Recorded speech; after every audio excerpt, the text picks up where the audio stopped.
So welcome to Training for Job Placement Providers to assist individuals with vision loss to find employment. This is session number 2.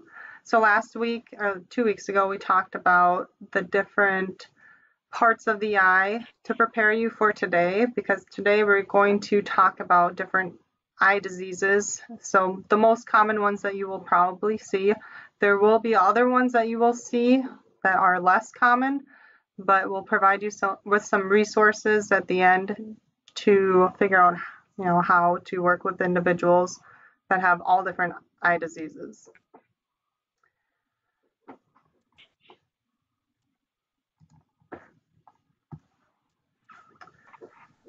So today I am going to tell you about the eye disease, and then Bob is going to tell you what to do. That way we break it up a little bit in our voices. And we changed a setting to make the microphone a little bit better than the first session. So if at any time you are unable to hear us, we do have a different style microphone that we can plug in.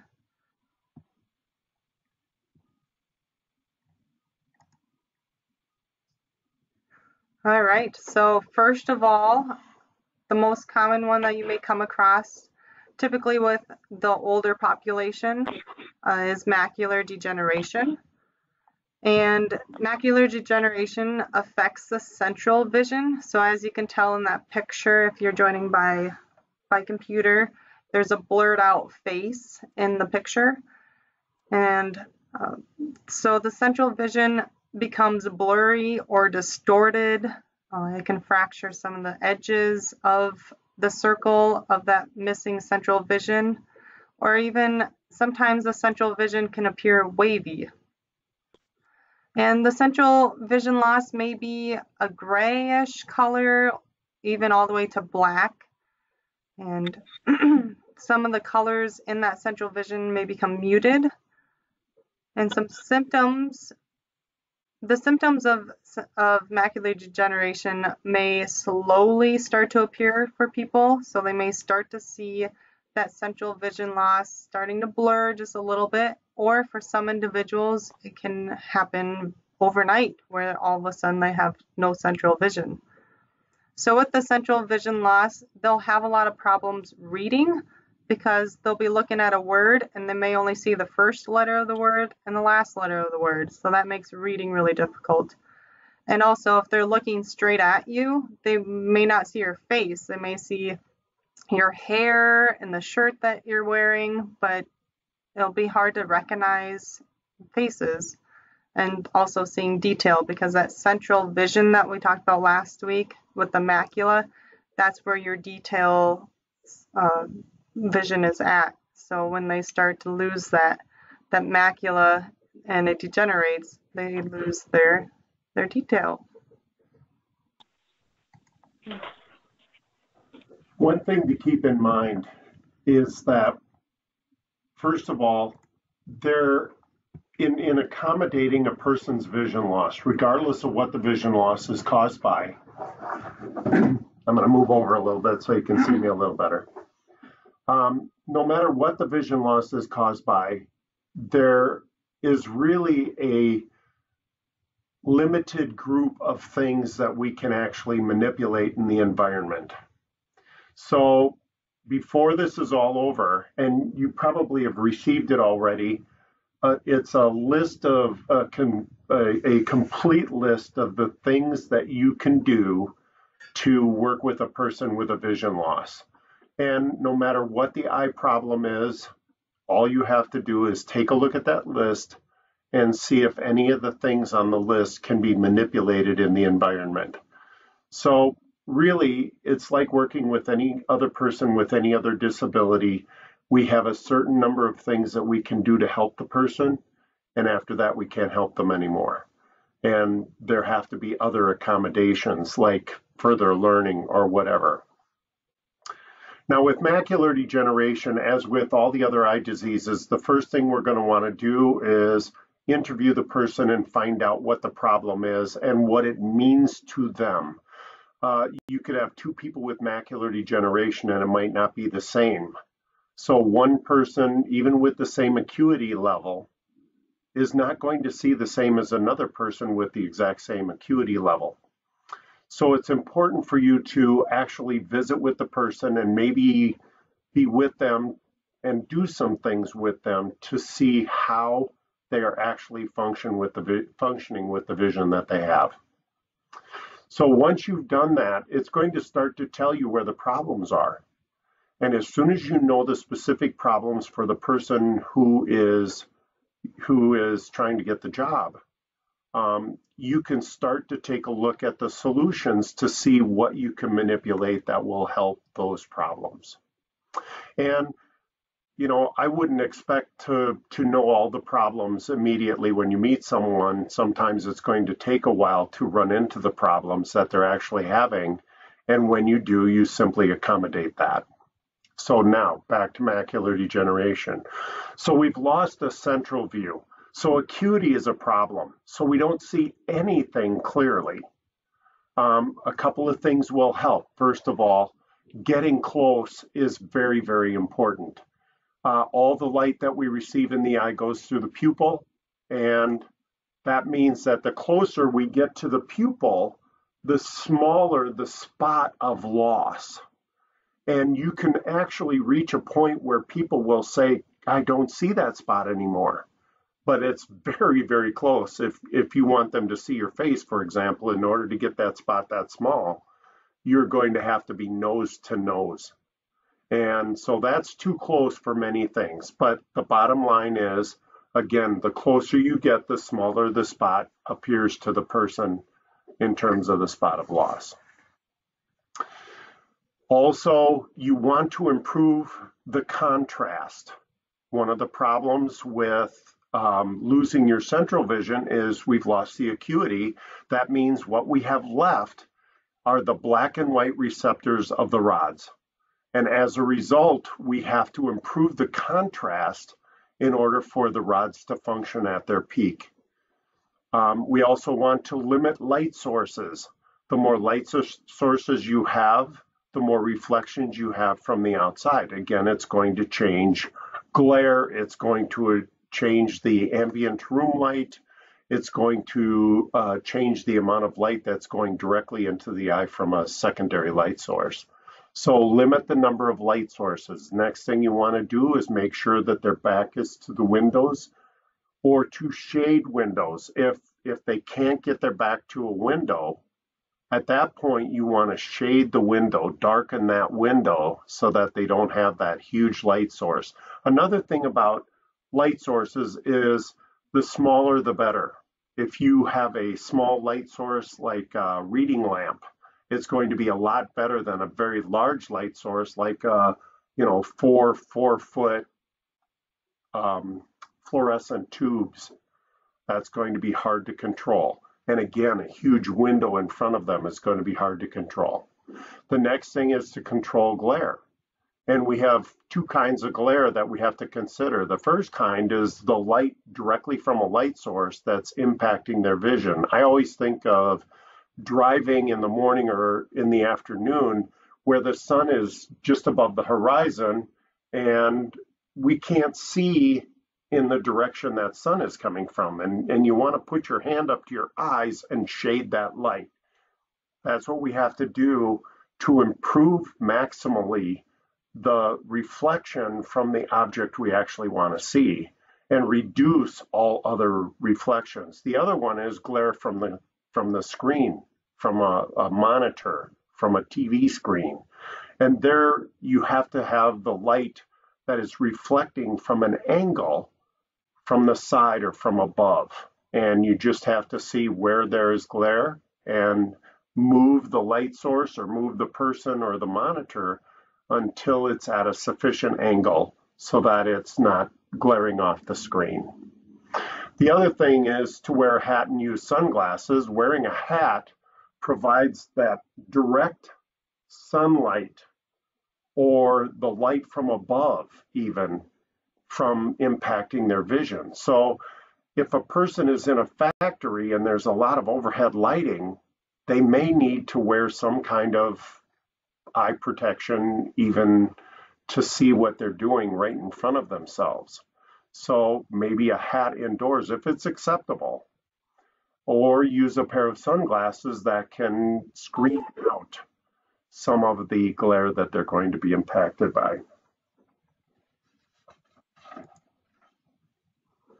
The next thing is going to be to use eccentric viewing. Eccentric viewing means that when we're trying to see an object directly in front, obviously we're going to focus, zero in, where most of the image is going to be macula. When we were looking at Captain Picard, his face is blacked out, but we want to be able to see his face. In order to do that, we have to turn the eyes away from center so that the face becomes visible.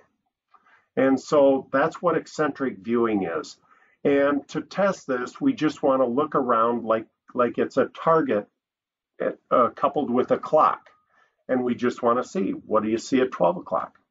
What do you see at 1 o'clock? What do you see at 2 o'clock, etc., all the way around the clock. And maybe there are certain places in that view that are going to be better than others. And once we discover that location, we want to turn our eyes in such a way that we are maximally using the best part of the viewing field. We also want to increase size and boldness. Obviously, we see a street sign that's black on white, high contrast, and we have very large, and bold means the thickness of the line used to print the 5, for example. If we want to make a 5, we want that the line that makes the 5 extremely thick. Excuse me. And the thicker that line and the larger the size of what exactly we want this person to be able to see, the better they're going to be able to see it. Now, if it's reading material, we might take a piece of print and put it on a copier and enlarge the print on a copier. And that works very, very well for many people. So if they're just about able to read it, but they can't quite read it, we might want to use magnification from enlarging from a copier. We can also use a magnifier. So any forms of magnification might be beneficial. And hopefully they've received that magnification from a low vision clinic. That will give them the best magnification and the best magnifiers. Another thing is to use a reading stand that gets the paper up closer to their face, and with a magnifier, maybe they can magnify it, and with a light from behind cascading over the shoulder of the best eye, we've got the best reflection.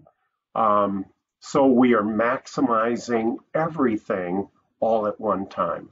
Again, we might need bold pens and bold line paper for them to write things down so that they have notes to themselves that they can actually see.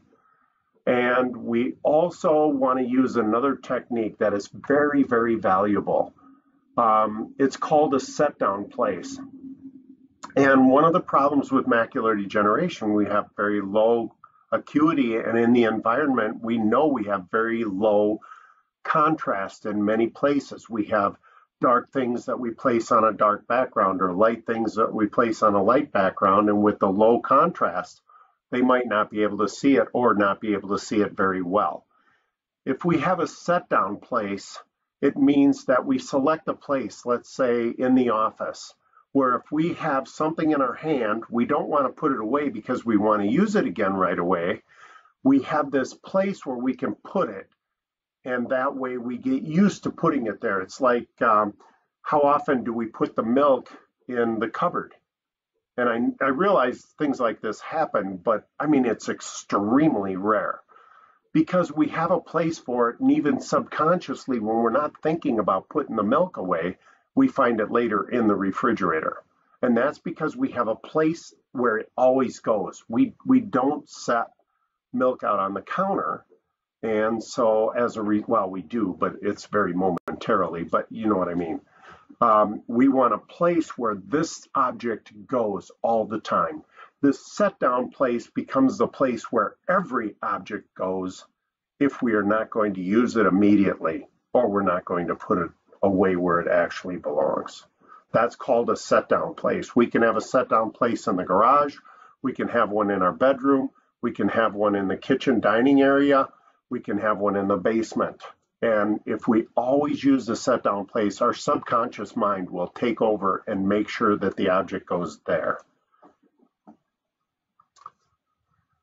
Okay. Next thing we can do is to use a telescope for distance. Now, this works for some, it doesn't work for others. But for many, what you're doing is bringing that object much closer or magnifying the object at a distance. In other words, it's a distance object we're looking at, but now it's appearing very, very close to the person.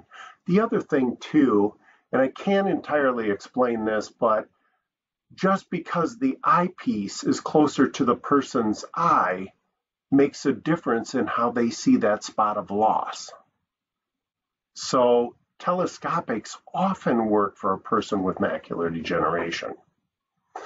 Another thing that works very well is writing guides. I can't see to sign my name anymore. I can't see the line. And looking to the side, sometimes, it's a thin line and not very defined. But a writing guide, if I have a signature guide, for example, all it has to happen is somebody places that guide where I need to sign and I sign my name. Writing guides are very, very effective.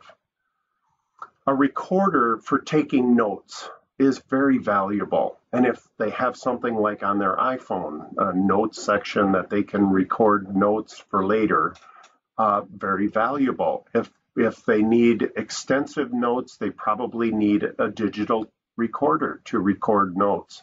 And they need to learn how to use that so that they can function with it on the job.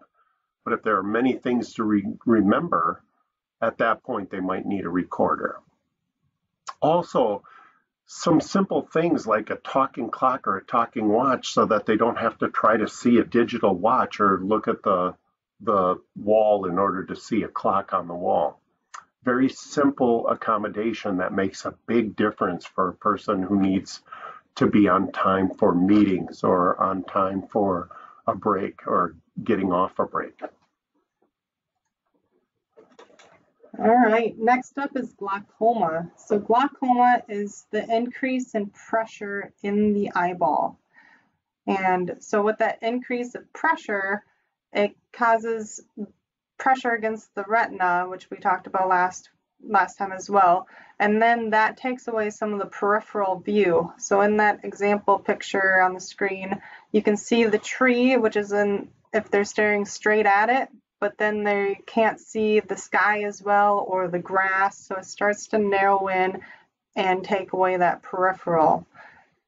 They may also see some spots or different patches of loss anywhere in their view. So one example is that peripheral loss, but other examples would be they may say, well, maybe I see this fly that's floating around, but really it's a spot that's beginning.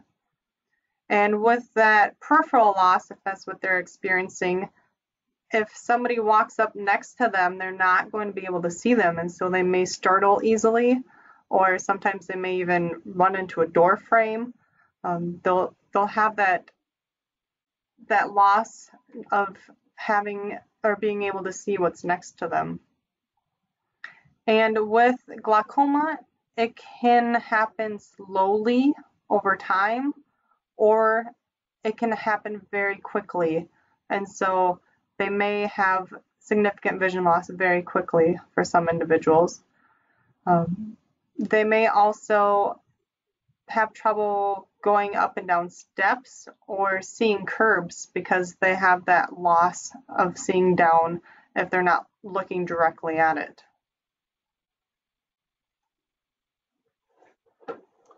Glaucoma is an interesting disease that comes on very, very slowly most often, unless it's acute. And it's actually called the thief of sight because it steals little tiny bits at a time and it's unnoticeable day to day. Just thought I'd throw that in.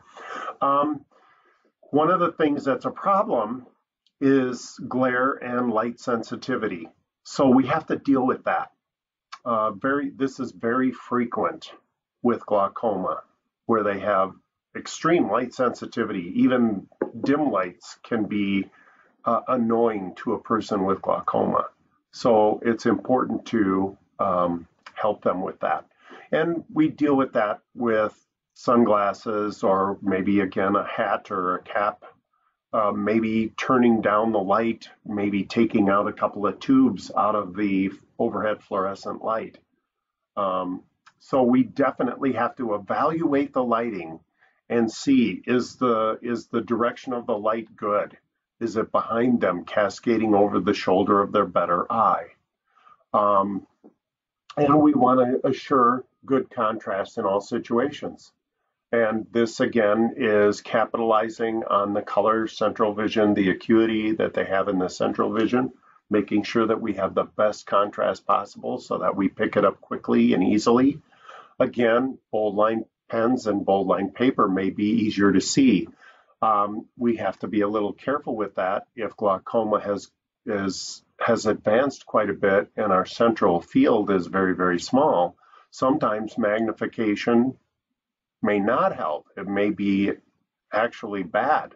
We may need to use a smaller print simply because it fits better into the field that they're trying to see.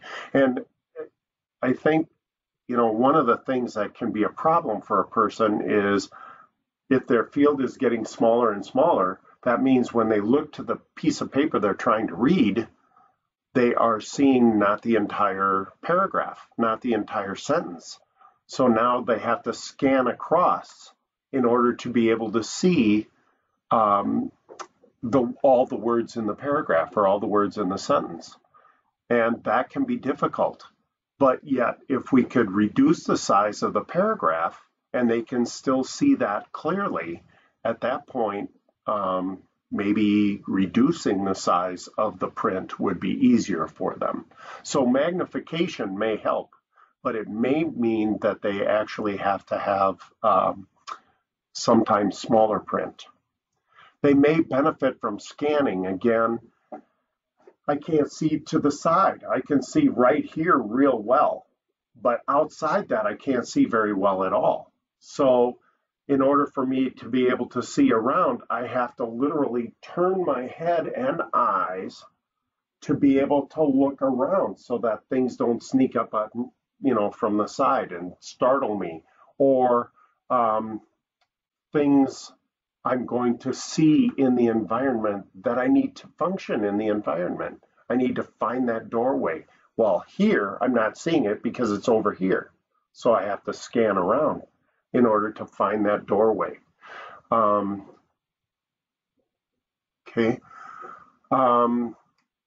Telescopics, again, for distance, brings things closer, may make it easier. In advanced cases, a client may need a non-visual technique. And what I mean by that is we have to learn how to function with it blind. For example, in orientation and mobility, a student wants to walk down a sidewalk, but this sidewalk has a lot of uplifts. One accommodation is to raise their toes higher. If they keep their toes higher, when they hit that object, they can rock right up and keep going. If they catch it with a toe, they'll tend to trip over it.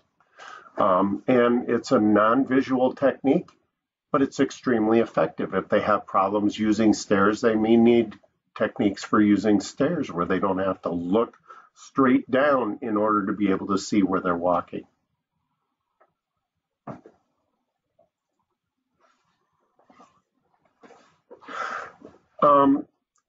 Retinal detachment, tears, and holes.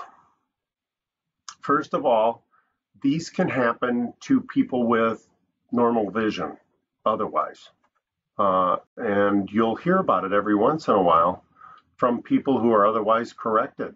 They don't have any other issues. They can happen very suddenly. All of a sudden, I just have this place where I'm not seeing right anymore. It's like a dark spot. And all of a sudden, I can't see in this spot. Also, they can have as a result of this, increase in floaters or cobwebs. And a cobweb simply means that there's strandy things in their view that are kind of floating around. Or they can have light flashes. The things they can do is, first of all, assure that they can travel safely. And they may need some extra techniques. And if we can help them immediately, then we should try to help them immediately. Offer them some ideas or solutions to passing obstacles that they otherwise might not see.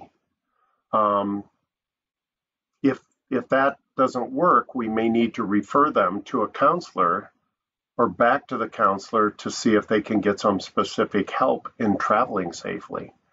Another thing might be, again, the eccentric viewing. I can only see this. I need to be able to see it all, so I need to scan around and find the things in the environment that will help me see what's out there. They need to control glare and light sensitivity to control the problems of the light sensitivity. And again, making sure that that light is in a good direction, making sure that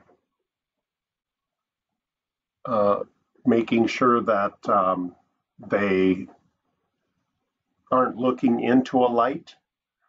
Maybe it's reducing the light level. Maybe it's increasing the light level. Depends upon the person. And I'm sorry, I have to back up a second. I made a mistake. I went back to glaucoma for a minute, but with a retinal detachment, generally speaking, it's going to be a section where they can't see. It's going to be black beyond that section. With a retinal tear, we may have a slit where we can't see. A retinal hole, it may be just a gap we can't see. And what we want to do is move that gap off from wherever we're trying to focus so that we can see. So I just wanted to correct that. Again, in advanced cases, the person may need non-visual techniques, in which case they may need to be referred back to the counselor to be referred to a person who can give them non-visual techniques. All right, so I'm going to open it up for any questions that you may have. And also at this time, I'm going to give you one of those code words. And like I mentioned in the beginning, that we are going to do some code words throughout the presentation. And at the end of the presentation, I will have my email address, and then you will email me those code words, and I will respond by emailing you a certificate of attendance. So this code word for today is magnifier. So if you need me to spell that, that's MAGNIFIER. But if you misspell it, that's fine, just the idea. So magnifier is the first code word. And does anybody have any questions so far?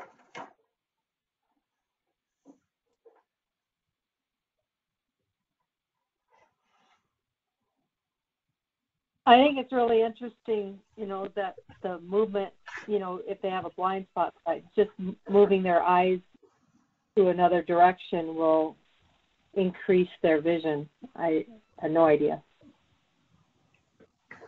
That is very interesting. And it's important to note that, we can even use a simulator, for example, to check to see what somebody might see, or something similar to something they might see. But to us, we can remove that. We can take the simulator away and we go back to normal vision again. And it's very easy for us to think in terms of normal vision because that's what we see.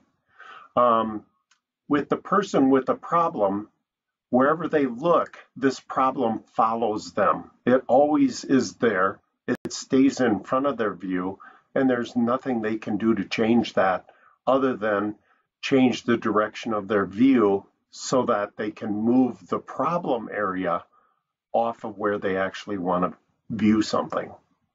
And that's an important point. I'm glad you said that. Thank you. And for people So who... also, Go ahead. Go ahead. For people who No. have training with the eccentric viewing, you may notice that when you're looking at their eyes, they will be looking at you, but their eye might be facing off to the side. But that's because they're using eccentric viewing.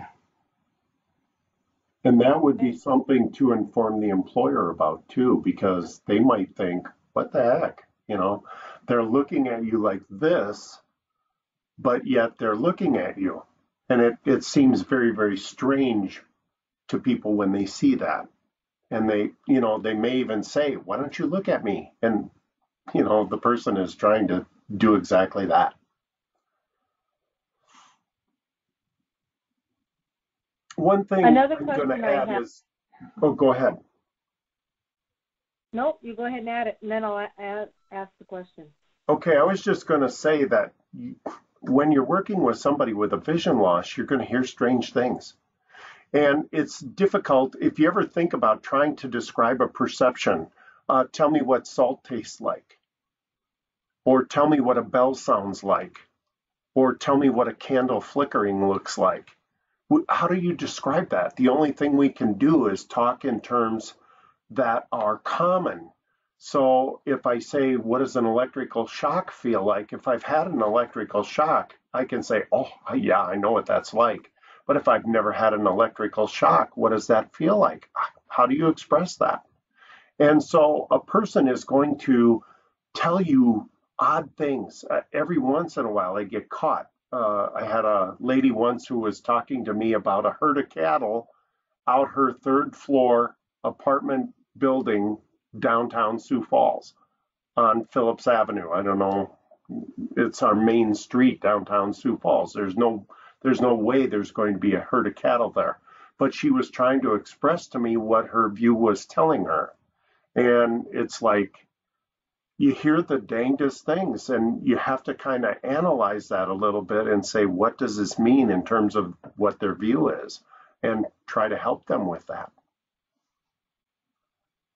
What was your question?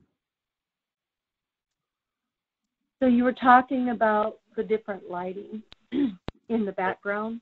Yes. Whether and narrowing that light, not making it so bold and so strong of a light. And then is that I'm trying to figure out how you determine, just by visiting with them, does this make it better? Just by asking them those kinds of questions, just increasing this or decreasing this, is that beneficial or? Exactly. That's exactly what you have to do. And it's kind of trial and error. And, when you're with them, if you see them and they're like this when they are looking toward this light. Oh, I'm sorry. I said I'm on the phone. I'm on the phone, so I can't see you.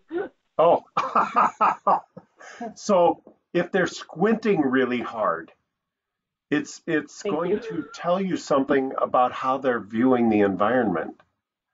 And if they walk from outside where it's really, really bright inside, and all of a sudden they can't see, they're going to stop and they're going to hesitate, and they're not going to want to travel any farther until they can see better. And they may say, hey, can we hold up here for a minute? Or vice versa, if they're inside and they go outside, and inside it's relatively dark and they go outside and it's bright sunny, they may be struck there for a while. And I'm sure this has happened to all of us. You come out of a movie theater and you come out at 2 o'clock in the afternoon into the bright sun. I mean, there's a brief period of time where you just want to squint so hard you can't believe it. Well, there are some people with vision problems who have that with the least little bit of light, and they're squinting like crazy. And it's because they can't handle that much light. So we just have to ask them questions, ask them, where are you having problems? What causes you the most trouble? And very often they'll say these things, but if somebody asks me what my problems are in life, I might relate some because I'm very well aware of some of my problems, but other things until I encounter them again, I'm probably not going to remember they're there. And then I'm going to say, oh, yeah, I also have this one thing, and it's the same with a person with vision problems. Very often, initially, you're going to run into it and you can begin handling it immediately. But if they don't know exactly what's going on, in other words, they don't remember the problem right now, later on, they might run into that and then they'll say, oh, by the way, you know what? That light right there really bugs the heck out of me. Can we do something about that light? And it may be things like putting a colored gel over the top of it, in front of it. It may be things like turning a dimmer switch down. It may be things like removing a tube or two from the fluorescent light. It may be things like turning off those lights and adding a reading lamp. But I mean, there are just a limited number of things that we can do to the environment. And we're going to give you a paper again that's going to list all these things out. And you can use these with any student you have with a vision problem and go through them all and just ask them, well, does light bug you? What about light that's a little closer or light that's facing you a little more? What about looking into a window? And those kinds of answers that they're going to give you can help lead you to what the problems are going to be on the job. I remember working with a student in the school, and he had trouble with his words moving on his page. They put on a color overlay. I think it was a green cover overlay, and it stopped and he could read. Mm-hmm. Another thing that can help are just simple guides, like take a ruler and put a ruler on the lines below. That helps contrast with the line they're trying to see. And some people will actually take a piece of black felt or a piece of black plastic and cut a single line out in it, and they can just put that right over the line that they want to see and move it down a line at a time and read each line individually, completely contrasted from the rest of the page. You'd be surprised how amazingly that causes that line to pop out, even for us with good vision. If you could block out the line above, block out the line below, and see just that thin line, even a couple of lines at a time, it's amazing how much that adds contrast to those lines. That's interesting. Thank you. You bet.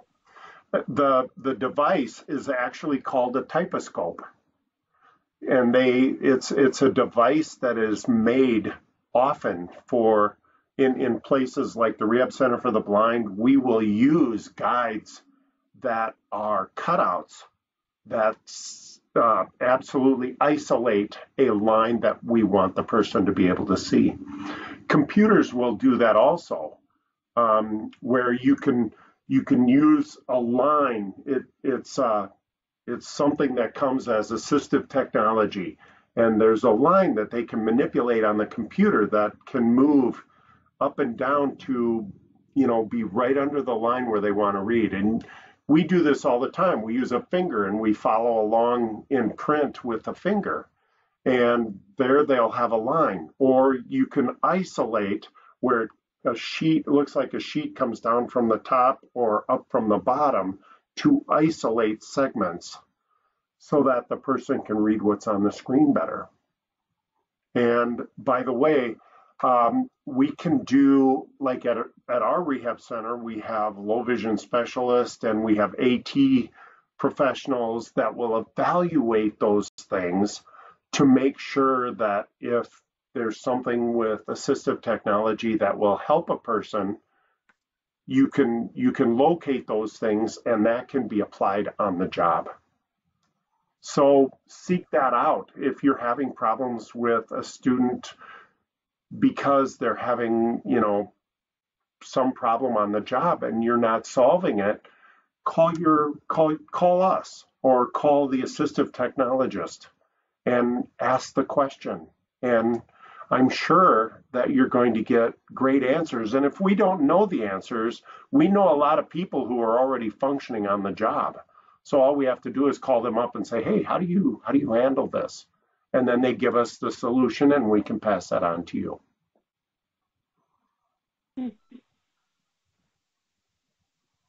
And don't be afraid to call. That's important. All right, the next eye disease that we're going to talk about is retinitis pigmentosa. For short, people will say RP. This is a hereditary disease that affects the retina. So the retina cells are not functioning properly or not at all.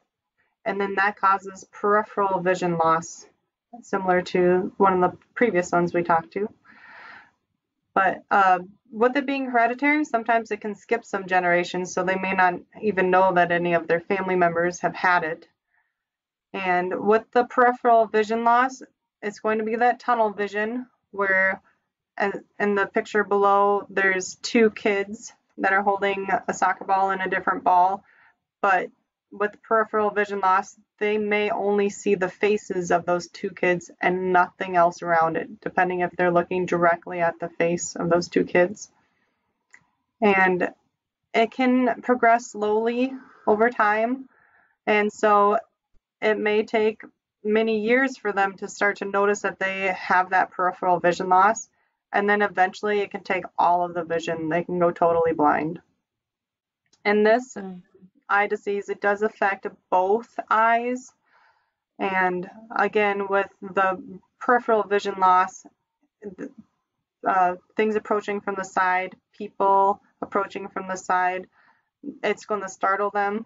And so Bob will talk about scanning will be very, very helpful for those individuals.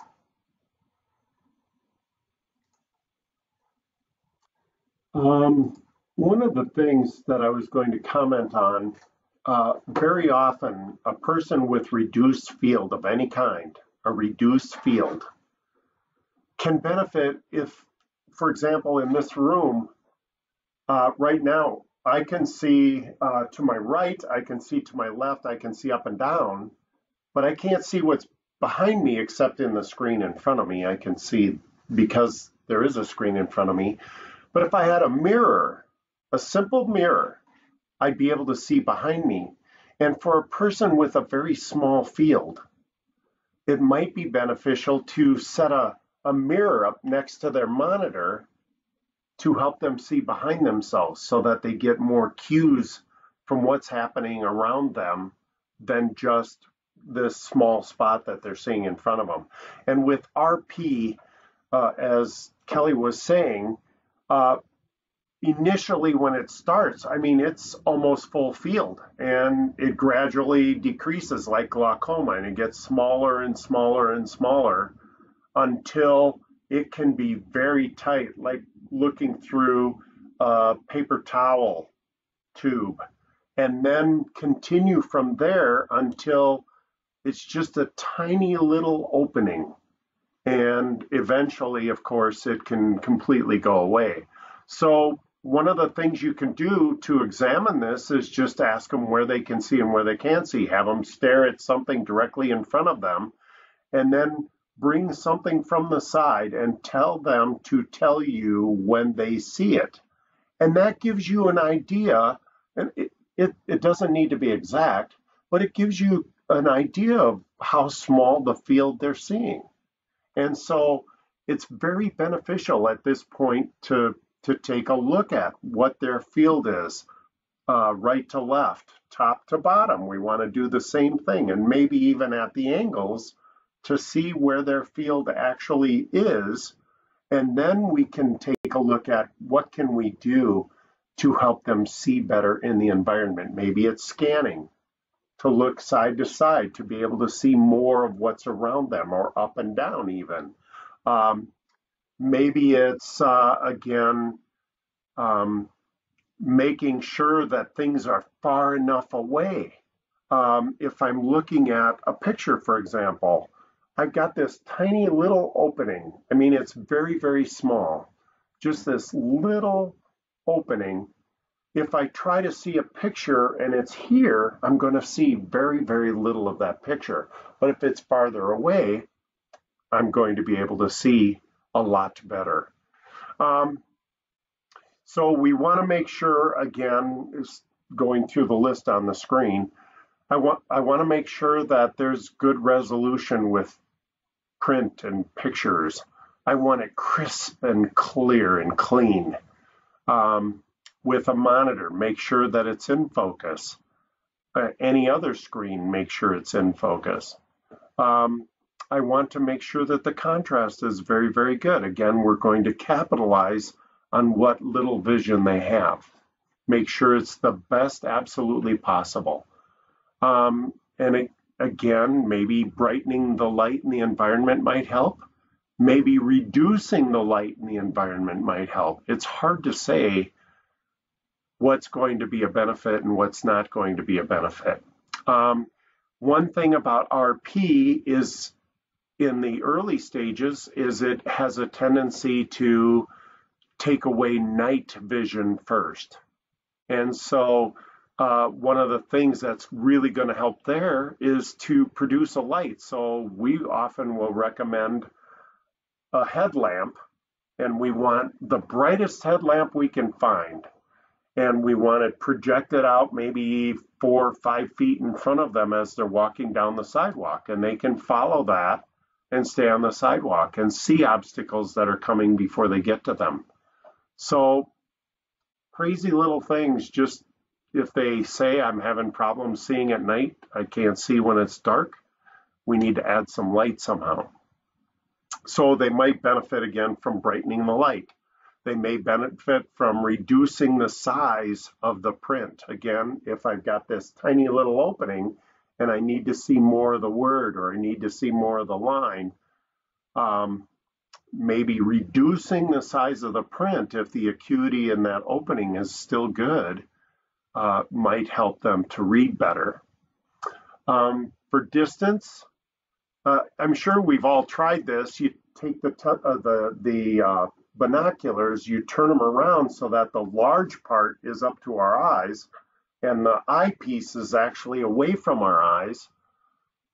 Things in the distance look smaller, but what this is doing is minifying so that we're reducing the visible environment to a smaller size so that we can see a lot more environment at one time. Now, this doesn't work for everybody because when you're minifying, you're also making objects smaller and detail is lost making it smaller. But on the other hand, seeing a larger environment is much easier if we turn the telescope around backwards or the binoculars around backwards and look through the other way.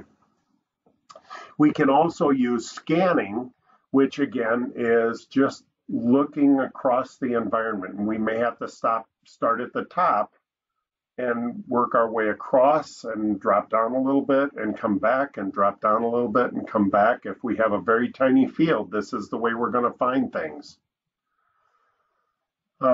We also may need to use tracing.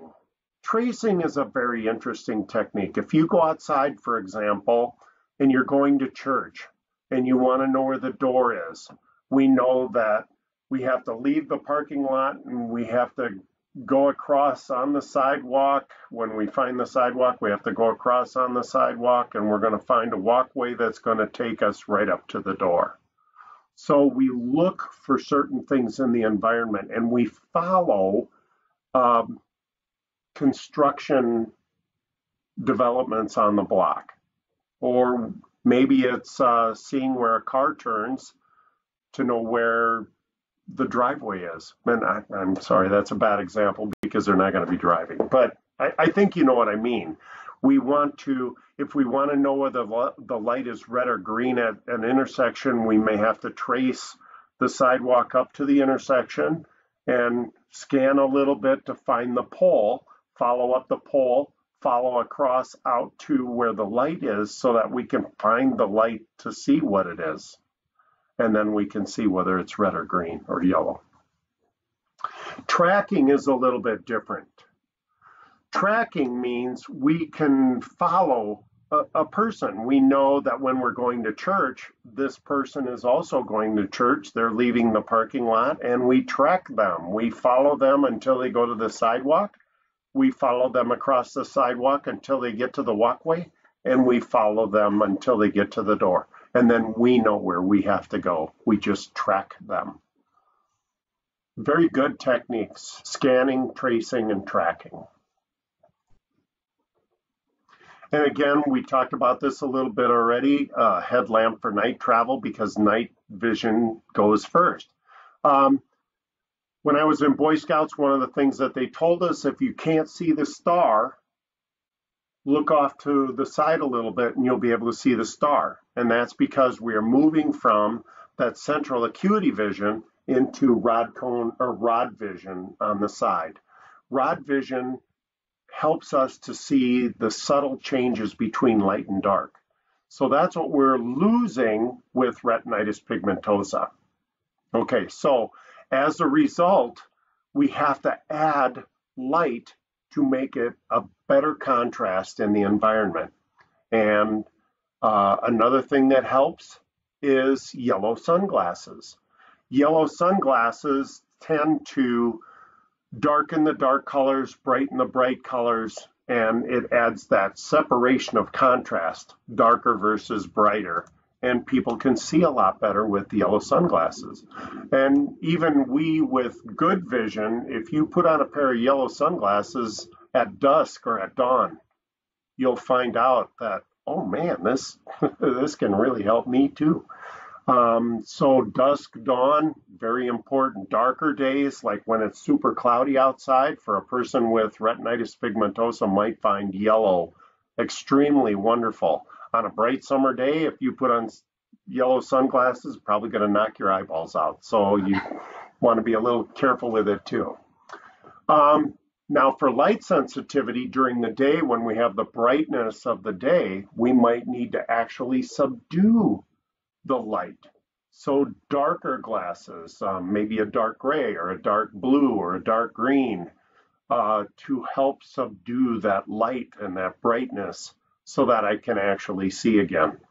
And again, retinitis pigmentosa, the smaller this spot becomes when it's very, very tiny, the smaller it becomes, the less we're going to be able to actually use the environment. I always think about the walls behind me. You can see that there are a lot of spaces in there where it's tan color, and no matter where I look, it's tan. I mean, I can't see any difference between one place and another. And if I run into something else, it's just going to be something else in a continuous whatever that is. And so if I just have a tiny little spot now, that's what I'm talking about. And so we may need some non-visual techniques to make it efficient for us to be able to function.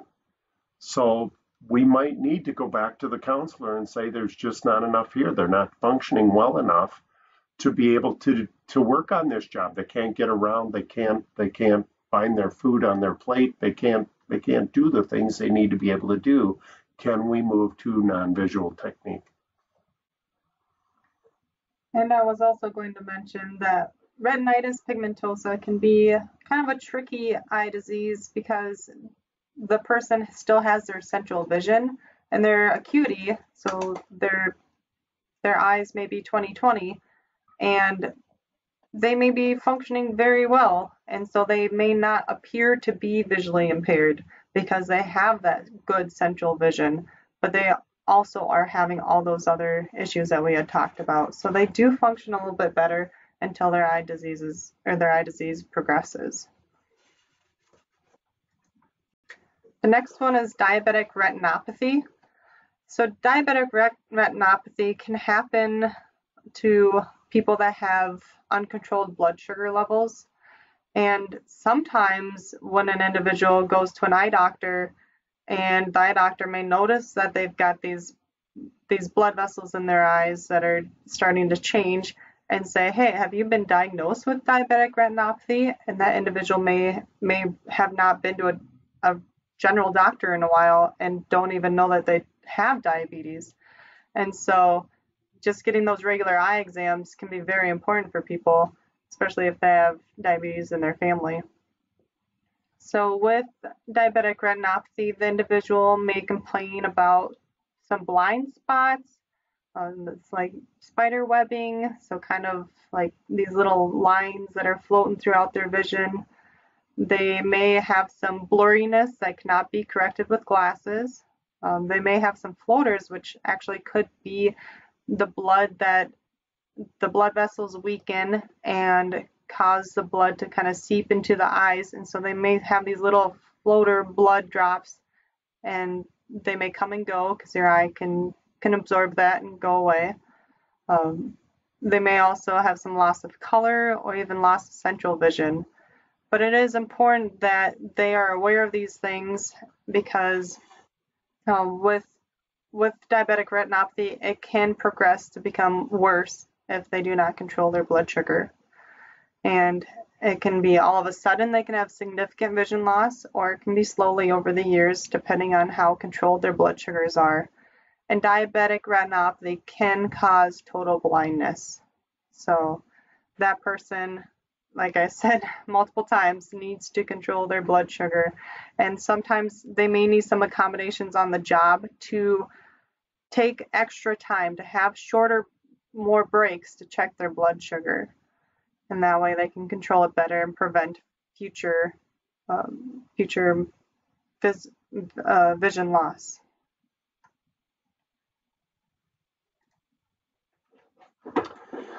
Things you can do. Again, because we can have blurriness as a result of a high blood sugar, we can have first of all, we can have good days and bad days. And actually, we can have good moments and bad moments, or good hours and bad hours. It can occur anytime. It can get worse or better depending upon what our blood sugar level is.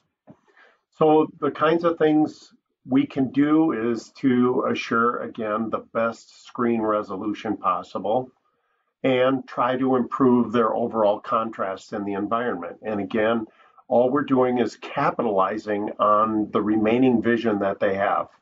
We can't improve that other than to make sure that they're going to the eye doctor, controlling their blood sugar as much as possible. But beyond that, again, we're just manipulating a few things in the environment to try to make it a little bit better.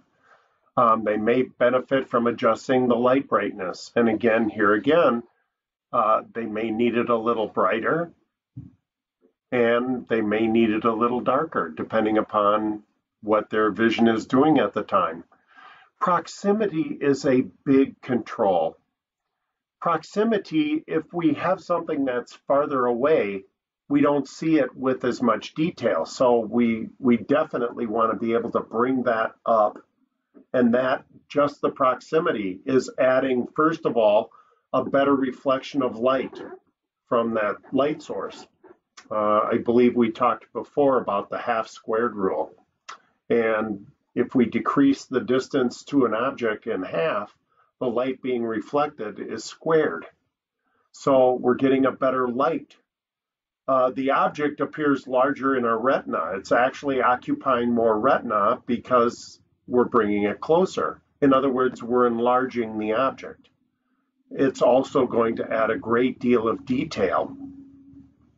And we don't have to worry as much about contrast because it's occupying more retina. So there are a lot of benefits to getting closer. But sometimes closeness also has to be controlled in the other way. We have to move things farther away simply because our focus is farther away. If our focus is at 16 inches, if we bring it to 12 inches, it's going to be out of focus.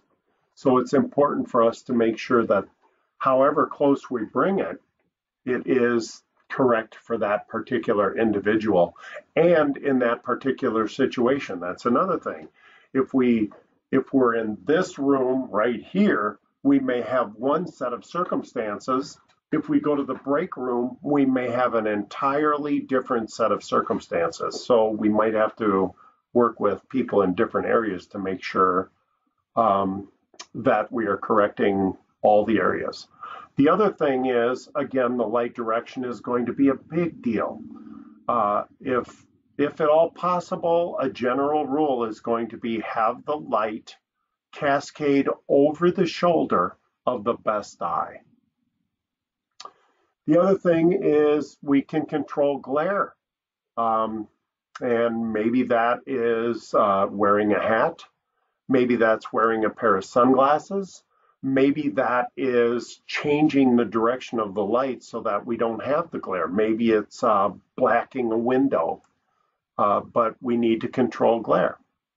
We also may use stand or lighted magnifiers, or they may be stand lighted magnifiers, or some kind of an electronic magnification.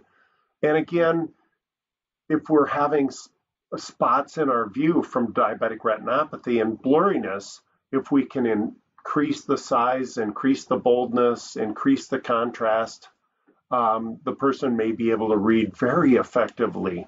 And so using magnification may be very beneficial. The other thing is we might want to try a telescope for distance. We might need some scanning techniques for any field losses they might have. Again, we talked about the fluctuating vision, and it can fluctuate moment to moment, much less day to day. And again, we might need some additional light in darker areas. So carrying a flashlight, having a headlamp to illuminate their path may be very beneficial. Assure they're keeping their blood levels at the maximum efficiency at the place where their doctor wants to be kept. And so we might want to know what's your blood sugar doing today. And if they're having a blurry day, we might ask them, well, is there something we can do to control the sugars? Maybe we're eating too much sugar. Maybe we're not taking our medication correctly. Maybe we need to go see the doctor again. So these are things that we want to consider.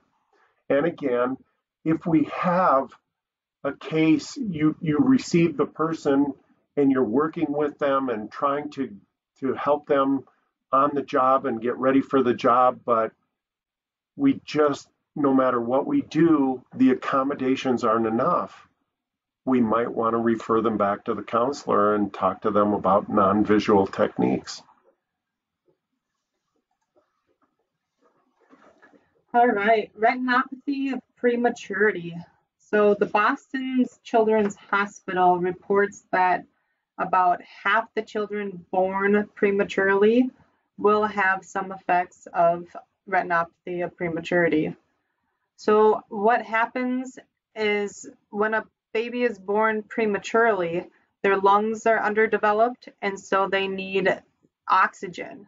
And so the extra oxygen affects the eyes because the eyes haven't fully developed yet. And so they end up having this diagnosis of retinopathy of prematurity. So some eye problems that come along with that is nystagmus. So that's that uncontrolled eye movement that wiggles back and forth or may wiggle up and down.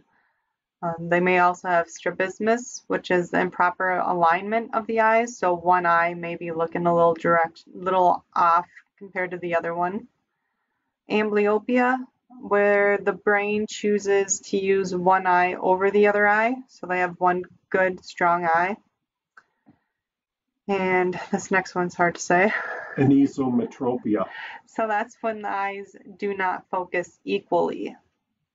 And then a common one is myopia. So that's nearsighted, which means that they see better near and harder to see distance.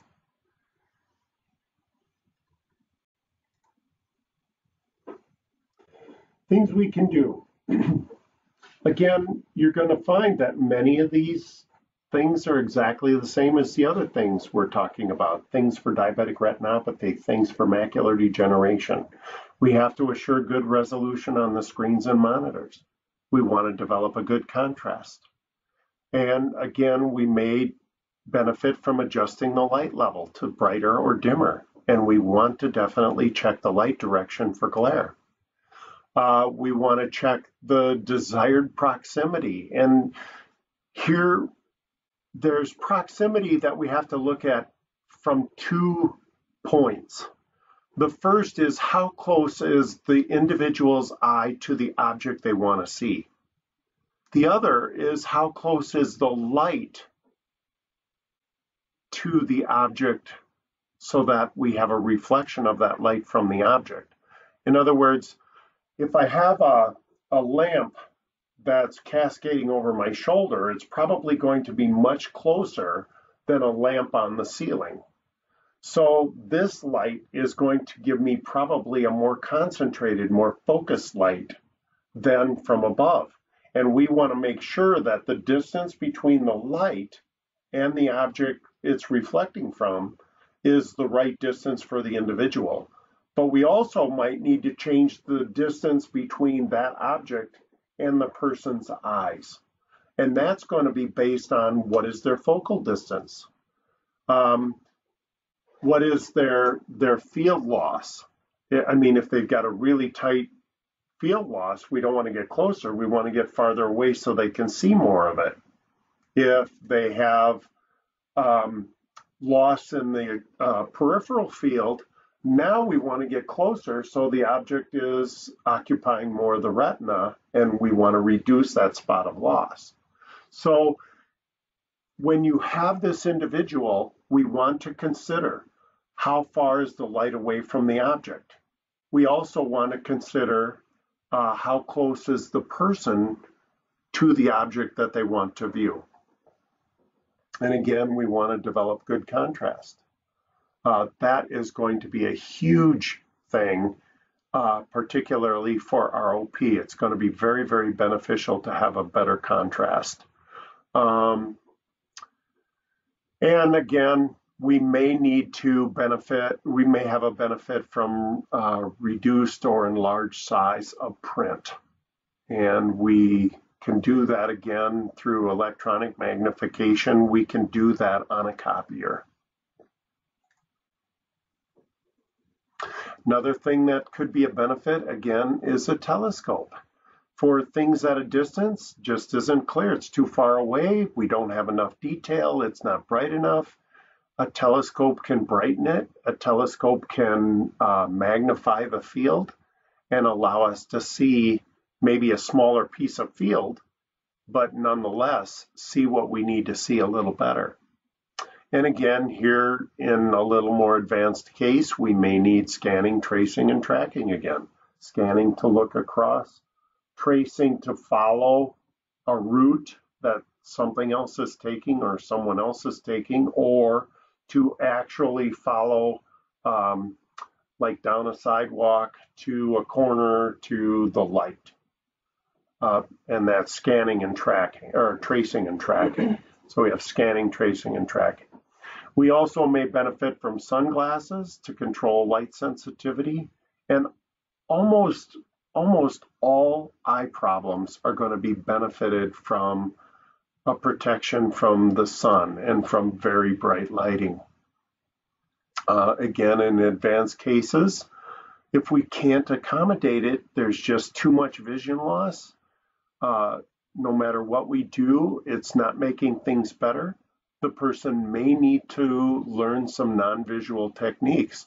Maybe they can't handle the files. Maybe they can't handle the monitor anymore. Maybe no matter what we do to the lighting, the only thing they say is, I still can't see and I can't do it without seeing. We may need to go to non-visual techniques. And another thing to mention with retinopathy of prematurity is that, you know, they were born premature, and the effects of the extra oxygen doesn't affect them just at the beginning level, the beginning of their lives. It's going to affect them throughout their life. And so their vision problems may change as they grow older. Their eyes were underdeveloped, and so they're going to have vision problems for the rest of their life. The other thing too is if they have ROP, it's very likely they have other complications as a result of premature birth.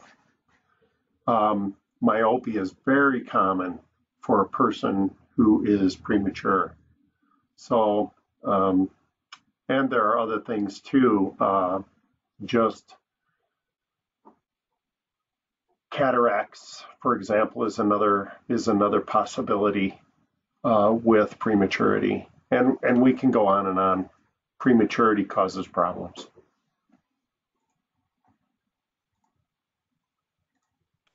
All right, so we are going to take time to answer any questions that you may have thus far. And also I want to provide you with another code word. And so this word is fatigue. The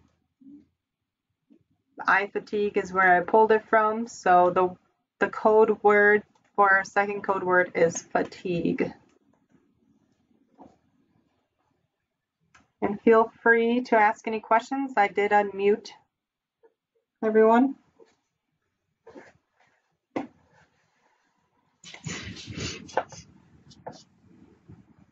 Is there any surgical procedures that could correct any of the visual impairments that have been discussed so far?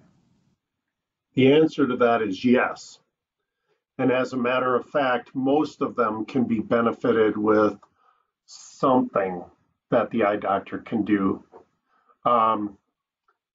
Generally speaking, when a counselor receives a person who has vision problems, they have to go see an eye specialist. They have to, as a matter of fact, I believe our requirement is within a year. And if they have had changes, it's more immediate than that. Is that correct? How often, when somebody comes in with a vision problem, we have to gather medical documentation that has to be within a year. So within I have a year, to yeah. have gone So, in order to be found eligible. And if they have had vision loss since that time, the counselor is going to send them back in and say, where are we at right now? And the eye doctor, it's presumed then that the eye doctor is going to take a look at the situation and find out, what the problems are. And if there is a resolution to the problem, they're going to execute that at that time. However, that's a very good question because you have a person who is referred to you, you're taking them out, and they are trying to get used to a job and figure out where things are and meet the people. And all of a sudden they have new complications. Their vision changes.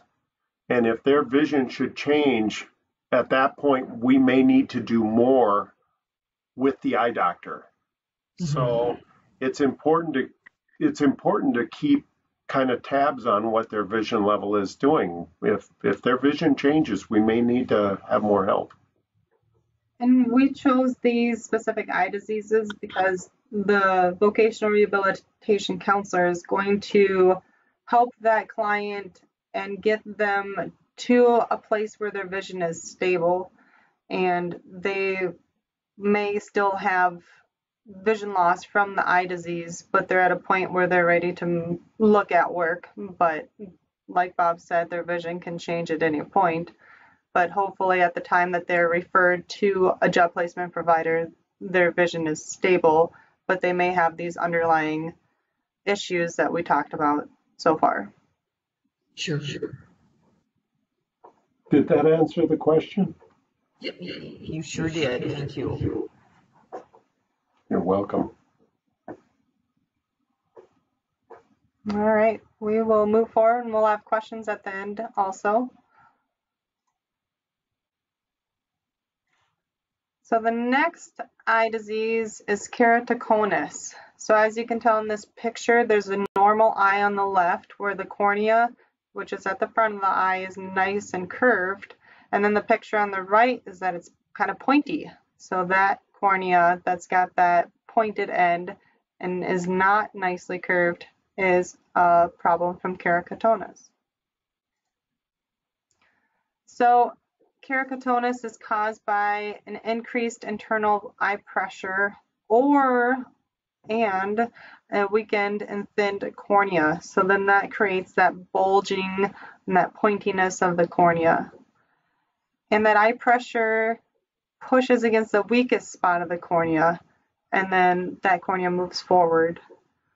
So this eye disease can progress slowly, and it causes blurriness because that cornea is where our clarity is at when we're looking through the eye.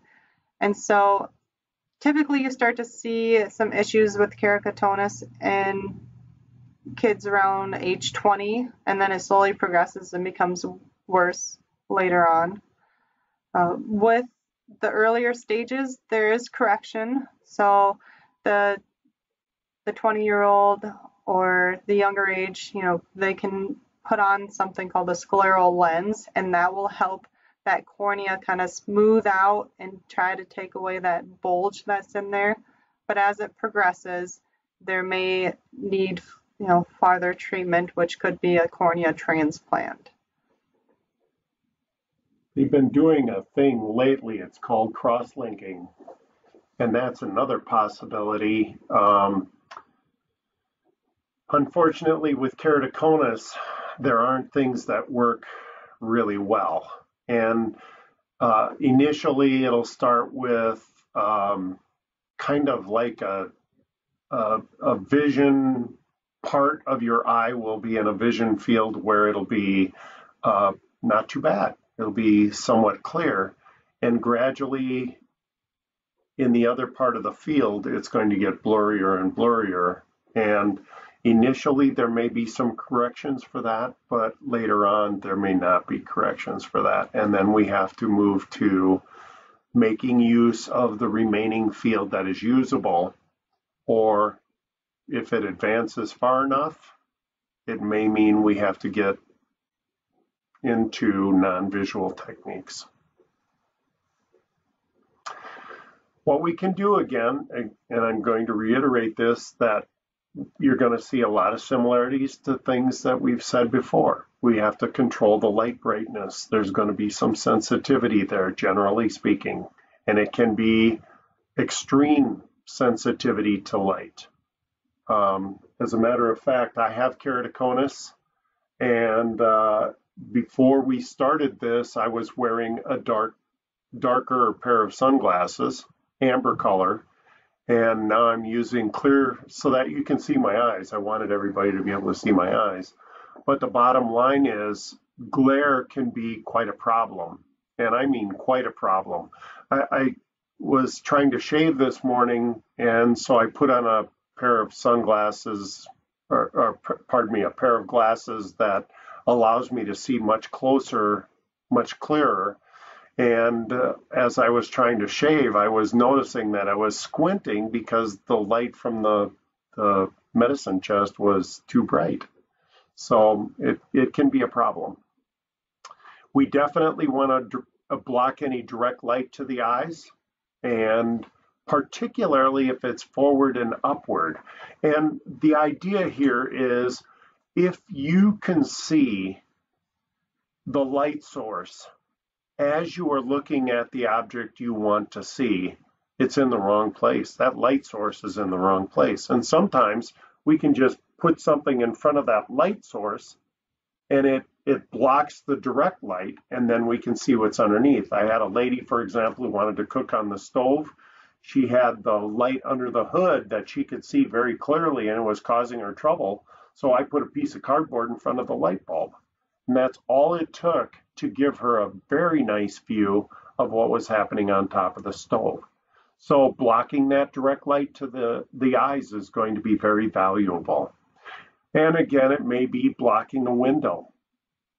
The next thing is to control glare, and we want to control light sensitivity, maybe using a hat, maybe using a golfer's visor. Maybe it's putting a gel again over the top of the light. It may be using sunglasses, even indoors. It may be a benefit. I wear mine almost all the time now because the glare is too great if I don't. Another thing is, again, developing good contrast in the background. And this may mean simple things. Okay, so many of the things that I use on my desk are light-colored objects. And our desks here are very light-colored desks. I can't find my pen. It's a simple thing. So I may need to get a dark-colored pen. I may need to put something down that makes the surface dark, like, again, some black felt. I put some black felt on top of my white desk, And when I put my pen down, I'm going to find it instantly now. If I set down a paper clip, I'll be able to find it instantly. If I put it on that white background, I'm not going to be able to find it. It may be when I go to lunch, I have a white plate, I have mashed potatoes, I have tapioca pudding, and I can't see those against the white plate. And then I have a white plastic table behind that yet. I can't even see the plate in the background. The only thing I can see is my fork, knife, and spoon and the cherry. So if I could use a dark plate, the dark plate would contrast with the white table, and it would contrast with the food I'm eating. So something simple. If I put milk in a white cup, I can't see it. If I put coffee in a white cup, I can see it. If I put coffee in a dark cup, I can't see it. So you can see how just a simple change can make so much difference in a person. The next thing is to get close to the viewed object. We also may benefit from magnification and print enlargement. And for advanced cases, again, the person may need non-visual techniques. All right, our last eye disease that we're going to talk about is hemianopsia. So hemianopsia is the result of a stroke or even some trauma, tumors, or a brain injury, a traumatic brain injury or infection. And so it usually affects one side of the brain, and without getting into too much brain anatomy, with it affecting one side of the brain, it's going to affect one half of your visual field. And so each eye has a left half and a right half, or a top half or bottom half. And so if you were to look at two circles and draw a line down the middle of each circle and shade out the left half of each circle, that's an example of what their vision loss would be. And we'll have a picture on the next slide as well. But also with hemianopsia, they may have paralysis or loss of sensation with one side of their body. Because of the trauma to the brain, it can cause some forgetfulness and learning disabilities and other symptoms of traumatic brain injury. So with hemianopsia affecting one half of the visual field, they may not even recognize that they have that field loss, and so they may have something called neglect. And so they are not familiar, or they lack that awareness of having that visual field loss. And so think of a clock. And so if they were to draw a clock, they may only draw 12, 1, 2, 3, 4, 5, and 6, and just stop there because they don't see the other side. They don't see the left side of the clock. And so with that neglect, they don't even think about that left side of the clock. Yeah, it's like it doesn't exist. As far as they're concerned, the only part that actually exists, and this, for example, if you had them draw a flower, they may draw exactly one half of a flower. And it's weird. They may eat half of the food on their plate and leave the other half, not realizing that there's even more food there. This is called neglect. And the things to do would be, again, control the light brightness and direction, control glare and develop contrast, block any direct light. Again, that's always going to be something we're going to question. Scanning is going to be very valuable. And if you teach them scanning, particularly if they have neglect, they're going to see the things they're missing. So they'll eat all the food on their plate, and they'll know that there's other food on the plate, and they will see where the fork is, and they will be able to find the pen in the environment because they're going to run into it with their view. But it really requires some good training in scanning. Well, did you look left? Okay, every time I want you to look left because that's the field that's gone. In the image on the screen right now, that's the field that's gone. So that's where we want to turn to. The reminders. I'm sorry? With the good training, though, they will need reminders. Yes, frequent, Continuous reminders. often, yes. Tracing and tracking may be valuable, and again, placing the important items within their field of view. So, for example, if they have a monitor, they're not seeing to the left side, they're only seeing to the right side, as in the image on the screen right now. You might want to place their monitor to the right of them or have them sit where they're turned a little more to the left.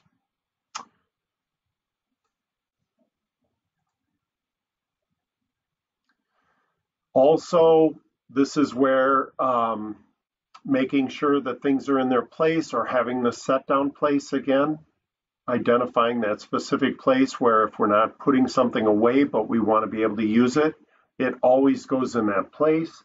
And that way, if we're teaching them scanning, they'll encounter that place, they'll find the item that they put there, and they'll be able to use it. In advanced cases, again, they may need non-visual techniques, and they may need specific visual training to help them learn how to deal with this other half of the field, and particularly the neglect.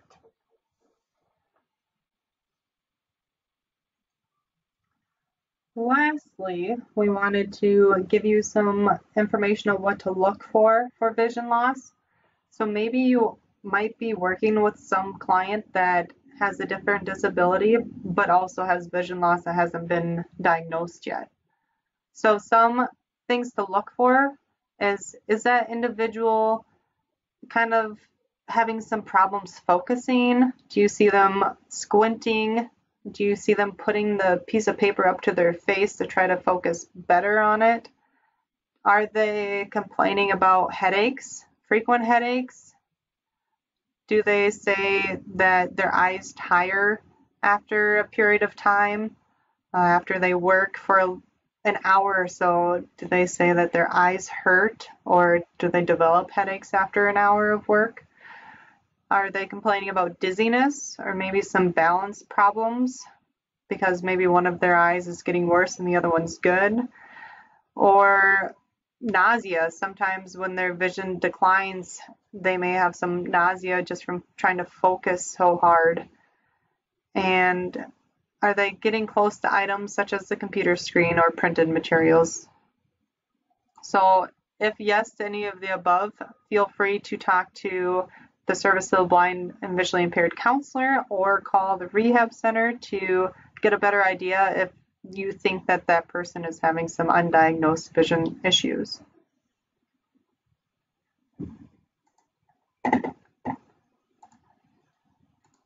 All right, so that is our presentation for the day. And if you have any questions, we're here. And you are unmuted. And I wanted to talk about next session. We will go over some courtesies and some aids and devices that are common and how to manipulate the working environment a little more in depth, and some orientation and mobility. So how are they going to get to and from work in a safe way, or to and from their seat, and what barriers you might experience in working with a client that has vision loss. And again, those two code words, you can email me at Kellie, Kellie, period, Hauglid, Hauglid, at state.sd.us.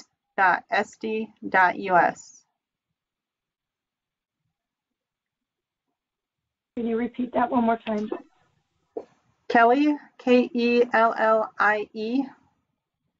period, Hauglid, Hauglid, at state.sd.us. And I send out all the calendar invites for these trainings, so you should have my email that way too.